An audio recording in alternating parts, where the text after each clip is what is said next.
अस्सलाम वालेकुम स्टूडेंट्स। आज का हमारा टॉपिक है इंट्रोडक्शन टू वेक्टर्स। इसमें बेटा हम बेसिक चीज़ें डिस्कस करेंगे वेक्टर्स के बारे में, और ये मैक्सिमम वो चीज़ें हैं जो आप लोगों ने पहले लोअर क्लासेस में लोअर लेवल पर डिस्कस की हैं। कि सबसे पहले हमें दो फिज़िकल क्वांटिटीज़ के बारे में पता होना चाहिए। हमारे पास दो फिज़िकल क्वांटिटीज़ होती हैं, एक फिज़िकल क्वांटिटी स्केलर्स होती हैं और दूसरी वेक्टर्स होती हैं। स्केलर फिजिकल क्वांटिटीज़ कौन सी होती हैं? वो तमाम क्वांटिटीज़ जिनको एक्सप्रेस करने के लिए हमें उनकी जस्ट मैग्नीट्यूड की ज़रूरत है, वो हमारी स्केलर क्वांटिटीज़ कहलाती हैं। मैग्नीट्यूड्स मीन उनकी कोई क्वांटिटी, उनकी वैल्यू, नंबर्स। यानी कि अगर मैं शुगर की बात करूँ, 2 kg शुगर की, तो 2 kg जो इसकी है वैल्यू है, इसकी मैग्नीट्यूड है। यानी कि स्केलर क्वांटिटीज़ ऐसी क्वांटिटीज़ होती हैं जिनको एक्सप्रेस करने के लिए अगर हम सिर्फ उनकी मैग्नीट्यूड ही बता दें तो वो इनफ होती हैं। लेकिन वेक्टर क्वांटिटीज़ ऐसी क्वांटिटीज़ होती हैं जिनको एक्सप्रेस करने के लिए हमें मैग्नीट्यूड के साथ साथ डायरेक्शन की भी ज़रूरत होती है। यहाँ पर हम इंट्रोडक्शन ऑफ वेक्टर्स को डिस्कस कर रहे हैं, तो सबसे पहले हम देख लें कि वेक्टर को रिप्रेजेंट कैसे कर सकते हैं, ज्योमेट्रिकली भी और अल्फ़ाबेटिकली भी।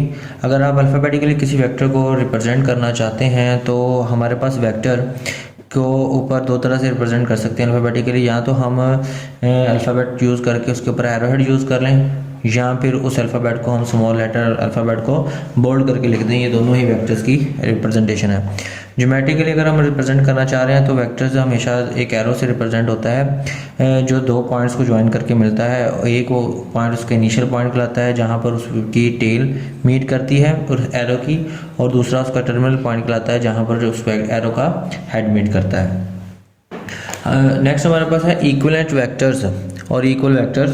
अगर कोई से भी हमारे पास दो वेक्टर एग्जिस्ट कर रहे हैं, जैसे यहाँ पर मैंने रिप्रेजेंट किए हैं वी एंड डब्ल्यू, ये दो वेक्टर्स इक्विवेलेंट या इक्वल वेक्टर्स के होंगे अगर ये दोनों वेक्टर्स इनकी मैग्नीट्यूड भी सेम है और इनकी लेंथ भी सेम है, तब हम ये कह सकते हैं कि ये दोनों वेक्टर्स इक्विवेलेंट वेक्टर होंगे। अदरवाइज ये दोनों वेक्टर इक्विवेलेंट वेक्टर नहीं होंगे। हमें दोनों चीज़ें इक्वल मिलेंगी तब ये इक्विवेलेंट या इक्वल वेक्टर है, अदरवाइज नहीं। हाँ, हम ये कह सकते हैं कि ये ज़रूरी नहीं है कि एक ही लोकेशन पर रिप्रेजेंट किए गए हों, एक ही लोकेशन पर लोकेट किए गए हों। इनकी लोकेशन कोई भी हो सकती है, लेकिन हमें दो चीज़ें जो चाहिए वो उनकी डायरेक्शन चाहिए और दूसरी उनकी मैग्नीट्यूड चाहिए। तो यहाँ पर मैंने सेम डायरेक्शन में और सेम मैग्नीट्यूड में दो वेक्टर यहाँ पर रिप्रेजेंट किए वी एंड डब्ल्यू, तो हम इनके बारे में कह सकते हैं कि ये दो वेक्टर हमारे इक्विवेलेंट वेक्टर्स हैं। नेक्स्ट, अगर हम वेक्टर्स को ऐड करना चाह रहे हैं तो ऐड करने का मेथड आपने लोअर लेवल में पढ़ा हुआ है, by head to tail rule. अगर आप कोई भी दो वेक्टर को ऐड करना चाह रहे हैं, by head to tail rule क्या होता है कि अगर आप वी और डब्ल्यू को ऐड करना चाह रहे हैं तो वी वेक्टर के हेड आपका ज्वाइन करेगा डब्ल्यू वेक्टर की टेल को, ठीक है। और इनका रिजल्टेंट और इनका सम कैसे जो हमें ऑब्टेन होगा कि अगर हम वी वेक्टर के टेल को रिजल्टेंट वेक्टर की टेल के साथ और डब्ल्यू के हेड को रिजल्टेंट के हेड के साथ ज्वाइन करते हैं तो वी प्लस डब्ल्यू हमारे पास रिजल्टेंट वेक्टर होगा, ठीक है। उसके बाद अगर हम ज़ीरो वेक्टर की बात करें तो ये ऐसा वेक्टर होता है जिसकी लेंथ ज़ीरो होती है।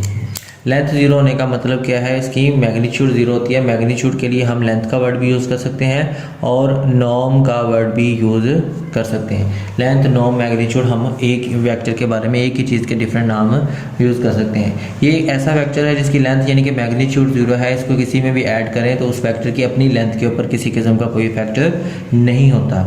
तो हम ये सिंपली ये कह सकते हैं कि जो हमारे पास नल वेक्टर ही ज़ीरो वेक्टर कहलाता है और इसकी कोई भी डायरेक्शन नहीं होती इटसेल्फ। अगर हम वेक्टर की सब्ट्रैक्शन की बात करें या डिफरेंस की बात करें तो उसमें क्या करते हैं कि अगर हम दो वेक्टर का डिफरेंस फाइंड करना चाहते हैं तो सिंपली क्या होगा कि जिस वेक्टर को हम सब्ट्रैक्ट करना चाह रहे हैं उस वेक्टर की डायरेक्शन को रिवर्स कर सकते हैं। जैसे मैंने यहाँ पर ज्योमेट्रिकली रिप्रेजेंट किया है कि हमारे पास v और w दो वेक्टर्स हैं, ठीक है। अब हम v में से w सब्ट्रैक्ट करना चाह रहे हैं तो सबसे पहले हम w की डायरेक्शन को रिवर्स करेंगे, वो नेगेटिव ऑफ w हो जाएगी। अब इस रिवर्स डायरेक्शन पर हम लाकर v को मीट कर देंगे। ये v इसके रिवर्स डायरेक्शन पर मीट कर दिया अपनी सेम डायरेक्शन में।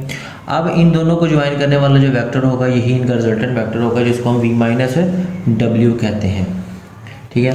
नेक्स्ट हमारे पास आ जाता है कि अगर हम किसी वेक्टर को किसी स्केलर क्वांटिटी से मल्टीप्लाई करें तो फिर क्या इफेक्ट होता है। स्केलर क्वांटिटीज हमारे पास दो तरह की होती हैं, पॉजिटिव स्केलर क्वांटिटीज और नेगेटिव स्केलर क्वांटिटी। अगर हमारे पास वो स्केलर क्वांटिटी पॉजिटिव है तो वो इफेक्ट करेगी जस्ट उसकी लेंथ के ऊपर वेक्टर की। अगर वो नंबर इंक्रीज करता जाएगा, फॉर एग्जांपल अगर हम किसी भी वेक्टर को 2 से मल्टीप्लाई करते हैं तो उस वेक्टर v की लेंथ उतने टाइम इंक्रीज कर जाएगी। मतलब ये v की लेंथ थी और उसको 2 से मल्टीप्लाई किया तो वो इसी लेंथ का डबल हो गया, ठीक है। 2 का मतलब है डबल, 3 का मतलब है ट्रिपल, 4 का मतलब है 4 टाइम इंक्रीज कर जाना इस वेक्टर की लेंथ का। लेकिन अगर वो नंबर हमारे पास नेगेटिव है तो उससे उसकी सिर्फ लेंथ पर ही इफेक्ट नहीं होगा, वो उसकी डायरेक्शन भी चेंज कर देगा, यानी कि जो भी इसकी डायरेक्शन होगी उसकी ऑपोजिट डायरेक्शन में वो नया वेक्टर हमें ऑब्टेन होगा। अगर हमारे पास नंबर छोटा है, जैसे मैंने यहाँ पर 1/2 से मल्टीप्लाई किया है, 1/2 से मल्टीप्लाई किया है, तो देखिए ये वेक्टर v की लेंथ थी, अब ये 1/2 से मल्टीप्लाई होने के बाद ये उसी वे लेंथ के हाफ को रिप्रेजेंट कर रहा है। यानी कि हम ये कह सकते हैं कि सिंपली कि जब हम किसी वेक्टर को किसी स्केलर नंबर से मल्टीप्लाई करते हैं तो हमारे पास उसकी इफेक्ट होता है लेंथ पर और डायरेक्शन पर। अब वो स्केलर नंबर पॉजिटिव होगा तो वो सिर्फ लेंथ पर इफेक्ट करेगा, अगर वो स्केलर नंबर नेगेटिव होगा तो वो लेंथ एंड डायरेक्शन दोनों पे इफेक्ट करेगा। नेक्स्ट, अगर हम वेक्टर को कोऑर्डिनेट सिस्टम में रिप्रेजेंट करना चाहते हैं तो कोऑर्डिनेट सिस्टम में हमारे पास, अगर हम 2D की बात करें तो रेक्टेंगुलर कोऑर्डिनेट सिस्टम में हमारे पास 2 एक्सिस होते हैं, एक्स एक्सिस और वाई एक्सिस, और इसी के अकॉर्डिंग उसके 2 कंपोनेंट्स भी जनरेट करते हैं। अलोंग एक्स एक्सिस अगर कंपोनेंट को हम v1 कह दें और अलोंग वाई एक्सिस कंपोनेंट को अगर हम v2 कह दें तो हमारे पास ये दोनों कोऑर्डिनेट एग्जिस्ट करेंगे इसके। अब अगर हम along X axis distance x cover करते हैं और along Y axis distance y cover करते हैं तो हम ये पॉइंट मिलेगा, यही हमारे पास वो पॉइंट है जो v1 और v2 रिप्रेजेंट यहाँ पर किया गया है। बेसिकली अगर हम सिंपल वर्ड में कहें कि अगर हम किसी भी वेक्टर का पोजीशन वेक्टर लिखना चाह रहे हैं विद रिस्पेक्ट टू ओरिजिन, तो जो टर्मिनल पॉइंट होगा, जैसे कि पीछे मैंने इनिशियल और टर्मिनल पॉइंट को रिप्रेजेंट किया है कि इनिशियल पॉइंट वो होता है जहाँ से टेल स्टार्ट हो रही है एरो की, और जो टर्मिनल पॉइंट वो होता है जहाँ पर हेड मीट कर रहा है। तो जो टर्मिनल पॉइंट होगा वही हमारे पास बेसिकली किसी भी पोजीशन वेक्टर के कंपोनेंट्स होंगे। तो हम बोल सकते हैं कि this is a vector whose components are v1 and v2। अगर हमारे पास 2 वेक्टर्स हैं v और इसके कंपोनेंट v1 v2 है, दूसरा वेक्टर w1 प्लस w2 है, अगर हम इनको ऐड करना चाह रहे हैं तो हम इनको हेड टू टेल रूल से ऐड करेंगे, और उनके ऐडिंग में क्या होगा कि उसका हॉरिजॉन्टल कंपोनेंट में ऐड होगा और वर्टिकल कंपोनेंट में ही ऐड होगा। इसको मैंने यहाँ पर ज्योमेट्रिकली रिप्रेजेंट किया है कि v1 के कंपोनेंट v1 v2 थे, w के कंपोनेंट w1 और w2 थे। अब इन दोनों को ऐड करना तो यहाँ से मैंने w को पिक किया और ज्वाइन कर दिया इसको ले जाके हेड के साथ v के, और इनका रिजल्टेंट हमारा ओरिजिन से w तक आ गया जो हमारे पास v1 प्लस w1 और v2 प्लस w2 की फॉर्म में आ गया। इसी के साथ एक एग्जांपल यहाँ पर डिस्कस किया मैंने कि अगर हमारे पास 2 वेक्टर्स हैं, इसका कंपोनेंट 1, -2 और दूसरे का कंपोनेंट 7, 6 है, और इनको ऐड करना चाह रहे हैं तो हमारे पास x कंपोनेंट x में ऐड हो जाएगा और y कंपोनेंट y में ऐड हो जाएगा, और दोनों का सम अप हमारे पास 8, 4 आ रहा है। नेक्स्ट हमारे पास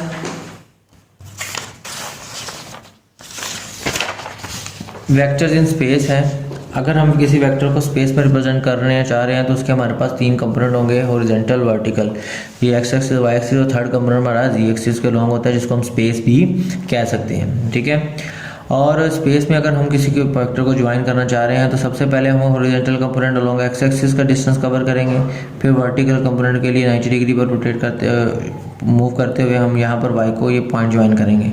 अब y एक्सिस के पैरेलल जब हम मूव करेंगे तो हमारे पास यहाँ पर ये जो पॉइंट आएगा, ये जिसको मैंने हाईलाइट किया गया, ये वो पॉइंट होगा जो हमारे पास v1, v2, v3 हमारे पास आएगा। ये है हमारे पास वेक्टर इन स्पेस के कंपोनेंट्स, और अगर हम इन सारे पॉइंट्स को ज्वाइन करते हैं स्पेस में तो ये डिफरेंट प्लेन्स बनाते हुए एक क्यूब की शेप जनरेट कर लेते हैं। हमारा जो वेक्टर इन स्पेस सिस्टम है उसको हमने 2 सिस्टम में डिवाइड किया गया हुआ है, लेफ्ट हैंड सिस्टम और राइट हैंड सिस्टम। तो यहाँ पर हमारा main focus right hand system के ऊपर होगा, लेफ्ट हैंड सिस्टम को यहाँ पर हम डिस्कस नहीं करेंगे। राइट हैंड सिस्टम में बेसिकली होता क्या है कि अगर हम पॉजिटिव डायरेक्शन में x to y मूव करते हैं तो हमारे पास, जैसे कि फॉर एग्जांपल ये एक स्क्रू गेज है, मैंने इस पॉइंट पर लोकेट किया है, मैं पॉजिटिव डायरेक्शन में अगर इसको मूव करवा रहा हूँ तो मेरे पास क्या होगा, ये इस तरह की एक लूप जनरेट करनी शुरू हो जाएगी जी एक्सिस के लॉन्ग। तो ये हमारा जो सिस्टम जनरेट कर रहा है ये राइट हैंड सिस्टम कहला रहा है वेक्टर्स का। इसको मैंने ज्योमेट्रिकली रिप्रेजेंट किया है यहाँ पर।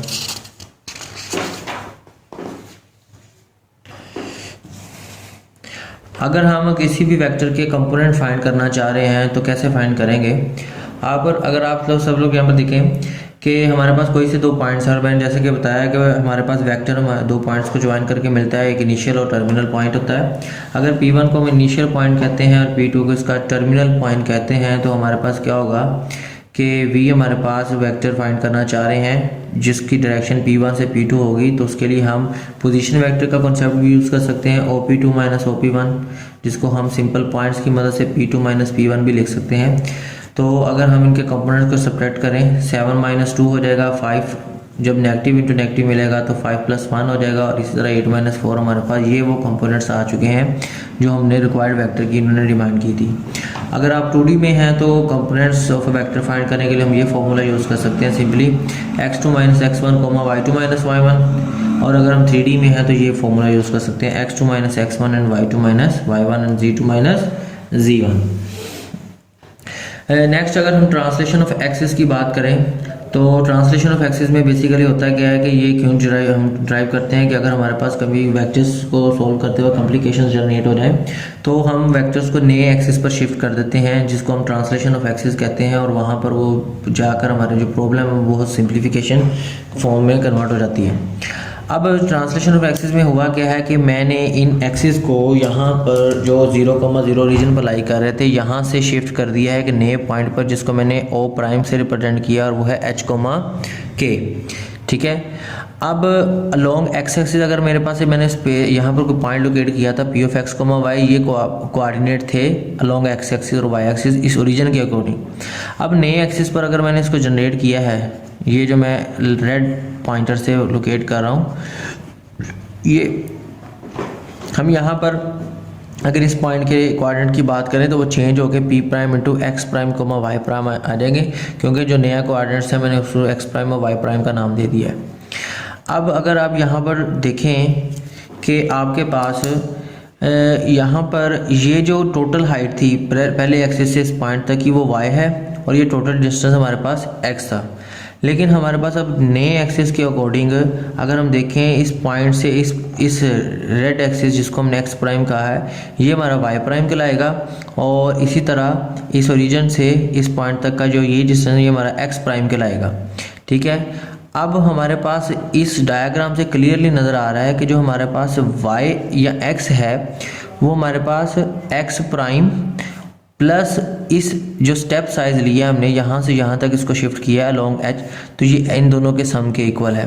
इसको अगर मैं दोबारा से आपको डायग्राम में यहाँ पर साथ ही जनरेट करके दिखा दूँ कि हम ट्रांसलेशन ऑफ एक्सिस की जो बात कर रहे हैं उसमें हो क्या रहा है कि आपके पास यहाँ पर ये एक एक्सिस था जिसके कोऑर्डिनेट थे 0,0।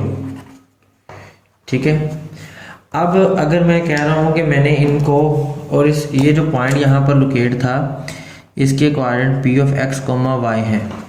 ठीक है, अब मैं यहाँ पर इसको ट्रांसलेट कर रहा हूँ नए एक्सिस पर जिनको मैं ये रिप्रेजेंट कर रहा हूँ रेड कलर से, और ये जो पॉइंट पर जिस पॉइंट पर मैं शिफ्ट कर रहा हूँ ये पॉइंट हमारा कोई O प्राइम होगा। ये हमारा अगर पॉइंट O था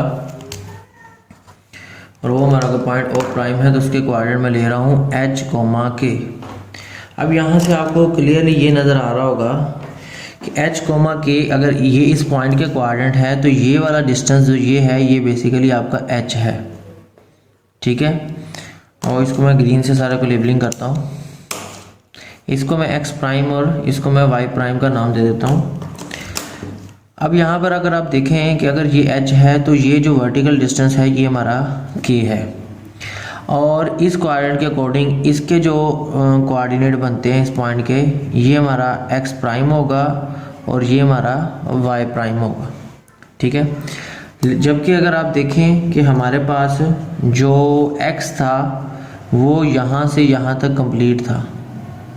ठीक है, लेकिन अब हमारे पास जो इधर से अगर आप देखें x किसके इक्वल आ रहा है h प्लस एक्स प्राइम के, तो हम x को लिख सकते हैं x प्राइम प्लस h।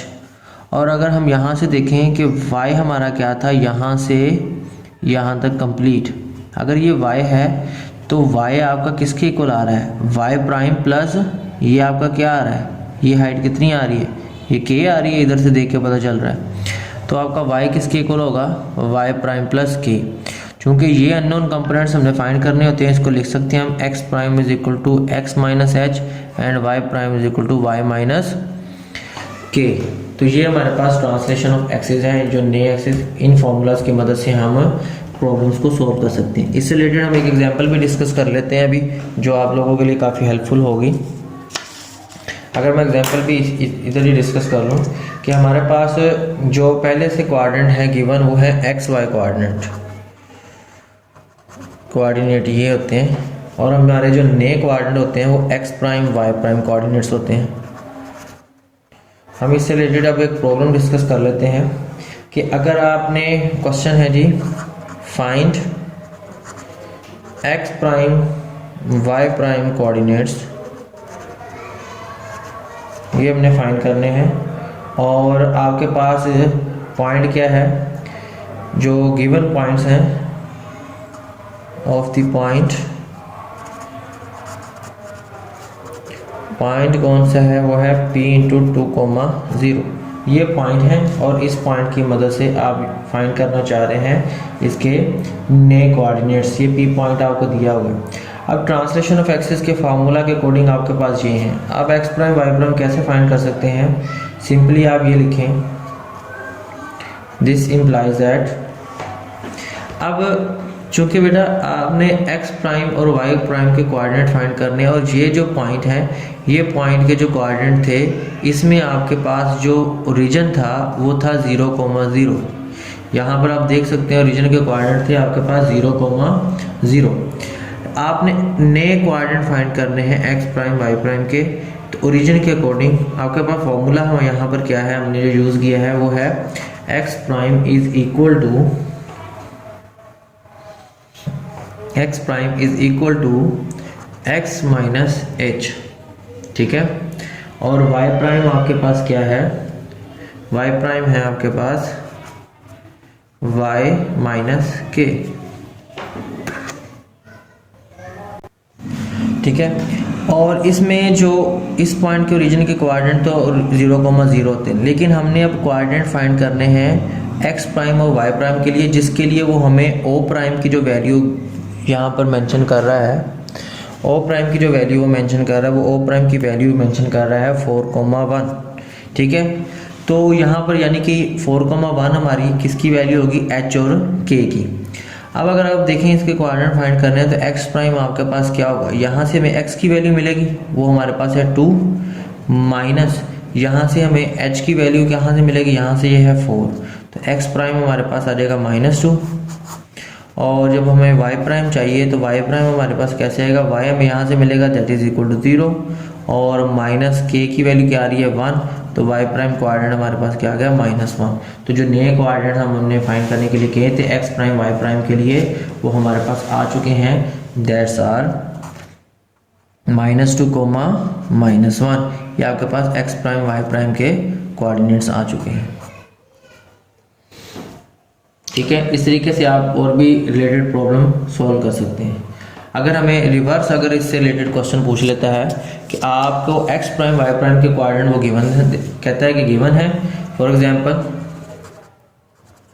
कि X prime Y prime coordinates आपको दे रहा है, यानी कि वो कह रहा है X prime Y prime coordinate है -1,5, लेकिन आपके पास एच कोमा के वही दे रहा है, यानी कि ओ प्राइम आपको अगेन वही दे रहा है 4,1, यही आपके पास अगेन वो मेंशन कर रहा है 4,1। और फाइंड करने के लिए कह रहा है find the X Y coordinate. X Y coordinate का मतलब है, एक्स कोऑर्डिनेट का मतलब क्या है, हमने एक्स और वाई पॉइंट फाइंड करना है। तो आप लिखना है as we know X prime is equal to X minus H, और y prime is equal to y minus K है। तो हमें x वैल्यू फाइंड करनी है, तो x आपके पास आ जाएगा x प्राइम प्लस एच के, और y आ जाएगा y प्राइम प्लस के।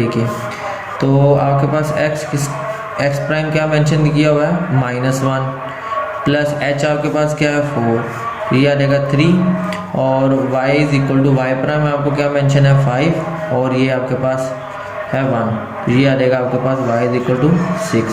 तो this implies that X Y coordinate आपके पास क्या आ चुके हैं 3,6। इस तरीके से आप सारे के सारे इस रिलेटेड प्रॉब्लम सॉल्व कर सकते हैं। और अगर आपके पास ट्रांसलेशन ऑफ एक्सिस अगर इन